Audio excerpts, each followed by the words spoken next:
ಧರ್ಮಸ್ಥಳ ದೇವಸ್ಥಾನವನ್ನ ತನ್ನ ಅಡಿಗೆ ತೆಗೆದುಕೊಳ್ಳಕ್ಕೆ ಸಾಧ್ಯವಾಗ್ತಾ ಇಲ್ಲ. ಅದೇ ಇಡನ್ ಅಜೆಂಡಾ. ಹೇಗೆ? ಅದೇ ಇಡನ್ ಅಜೆಂಡಾ. ಅದ್ರ ಮೇಲೆ ಪ್ರಭಾವ ಇದೆ.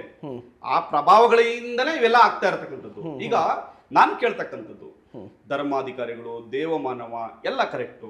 ನೀವು ಸಾರ್ವಜನಿಕ ಕೆಲಸ ಮಾಡ್ತಾ ಇದ್ರಿ, ದೇವಸ್ಥಾನಕ್ಕೆ ಕೊಡುಗೆ ಇದೆ, ಲಕ್ಷಾಂತರ ಜನಕ್ಕೆ ಊಟ ಆಗ್ತಾ ಇದ್ರಿ, ಲಕ್ಷಾಂತರ ಜನಕ್ಕೆ ಎಜುಕೇಶನ್ ಕೊಡ್ತಾ ಇದ್ರಿ, ಇವೆಲ್ಲವೂ ಕೂಡ ಒಳ್ಳೆ ಕೆಲಸಗಳು, ಸಮಾಜ ದೃಷ್ಟಿಯಿಂದ ಒಳ್ಳೆ ಕೆಲಸ, ಕರೆಕ್ಟ್ ಅಲ್ವಾ?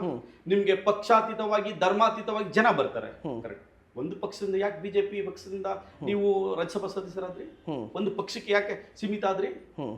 ಒಂದು ಪಕ್ಷಕ್ಕೆ ಯಾಕೆ ಸೀಮಿತ ಆದ್ರಿ ನೀವು? ನೀವು ಒಂದು ಪಕ್ಷಕ್ಕೆ ಸೀಮಿತ ಆದ್ರೆ ಏನ್ ಸಂದೇಶವನ್ನು ಕೊಡ್ತೀರಿ? ಪಕ್ಷವನ್ನ ಮೀರಿದ್ದು, ಜಾತಿಯನ್ನ ಮೀರಿದ್ದು, ಧರ್ಮವನ್ನ ಮೀರಿದಂತ ದೇವಸ್ಥಾನವನ್ನ ಒಂದು ಪಕ್ಷಕ್ಕೆ ಯಾಕೆ ರಿಸರ್ವ್ ಮಾಡ್ತಾ ಇದ್ರಿ?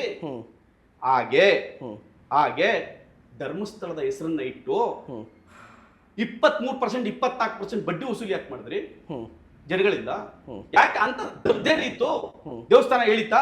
ದೇವ್ರು ಹೇಳಿದ್ಯಾ ನನ್ನ ಹೆಸರಲ್ಲಿ ಬಡ್ಡಿ ವ್ಯವಹಾರ ಮಾಡಿ ಅಂತ?